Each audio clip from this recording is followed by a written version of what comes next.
पुष्पा जी अपनी भागो यानी भाग्य लक्ष्मी का सिर गोद में लिए शून्य में देख रही थी।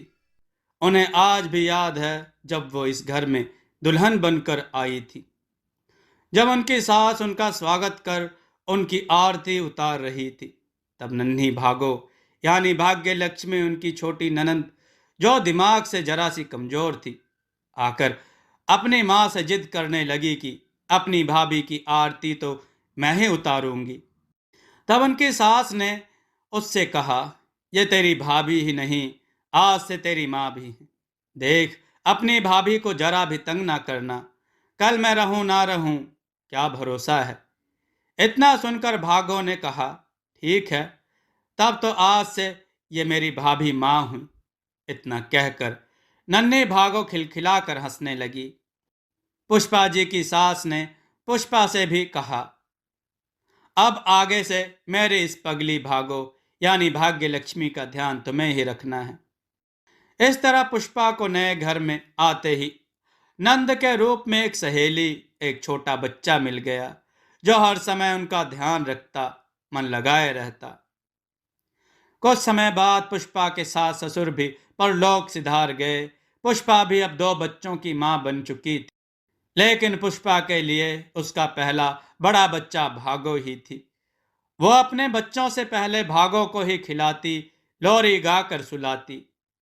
भागो भी अपनी भाभी माँ का बहुत ध्यान रखती। हर सुख दुख में दोनों ननंद भाभी साथ रहती। भाभी सो जाती तो भागो बच्चों को डांटती कि जरा भी शोर ना करें, नहीं तो भागो बुआ पिटाई कर देगी, पिटाई, समझे ना। झूठ मूठ का डराती। कभी पुष्पा के सर में दर्द होता था, उनका सिर दबाती, सिर की मालिश करती। पुष्पा के लाख मना करने पर भी कभी उसे अकेला ना छोड़ती। भागो दोनों बच्चों का भी अपनी जान से ज्यादा प्यार करती। सब कुछ तो समझ थी भागो को, पर बस कुछ दिमाग में ऐसी कमी थी, या कह लो कि थोड़ा सा अलग ही समाज से, कि उसका ब्याह ना हो सका। धीरे धीरे समय बीतता गया। पुष्पा के दोनों बच्चों की शादी भी हो गई। अब पुष्पा का शरीर भी थकने लग गया था। उसे अब बड़ी फिक्र होती थी कि समय रहते भगवान भागो को उसके सामने ही अपने पास बुला ले, नहीं तो यदि उसे कुछ हो गया तो उसकी पगली ननद का ध्यान कौन रखेगा, कौन उसके काम करेगा। पर विधाता ने तो कुछ अनोखा ही लिखा था। रक्षाबंधन का दिन था। पुष्पा की बेटी भी रक्षाबंधन मनाने घर आई हुई थी। भागव ने भी अपने भैया भाभी भतीजे को राखी बांधी। रक्षाबंधन का त्योहार सभी ने बहुत प्रेम से मनाया। तभी थोड़ी देर बाद अचानक पुष्पा का पोता पर्व सड़क पर गुब्बारे वाले के पीछे दौड़ने लगा।